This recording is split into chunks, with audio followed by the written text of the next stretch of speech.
Hello Ian, this is Eddie showing you a testing setup that I've got that I'll do a short video on, then I'll set an appointment to come up with you to discuss it.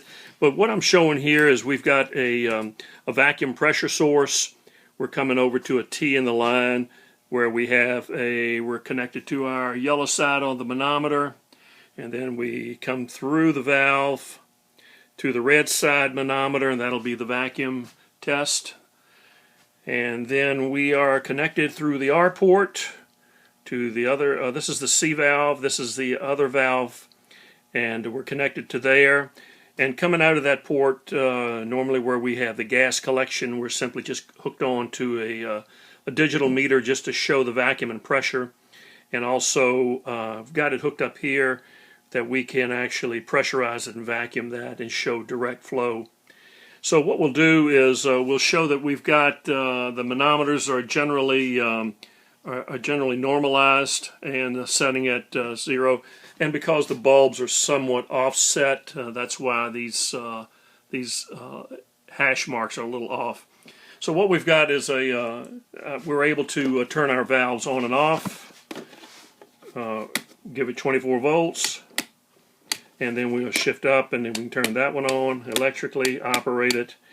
And so what I'm going to do first is just simply test the system. I'm going to pressurize it, and it's going to go through here. Because this is blocked, it's simply going to raise up the manometer, and we're just going to set that at a pressure above the 13, say 14 inches. That's pressurized. And simply just let that set and come over, and you can see that it does drop down very slowly, and all we're doing is simply checking for leaks in the system between this syringe and the valve, so that we're not leaking through anywhere. Now what we'll do is we'll simply pull it back and bring it back and normalize it. And then what I'm going to do is connect both of these now that we've got those there. We can normalize those just by turning the valves on.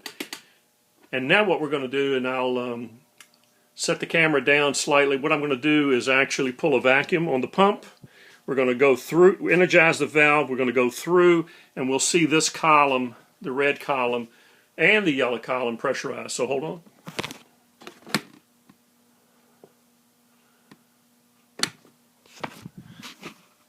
So now you can see that because these two lines are connected to the vacuum source and now shut off here, it pinched off this line, and we're checking for vacuum leaks anywhere in the system.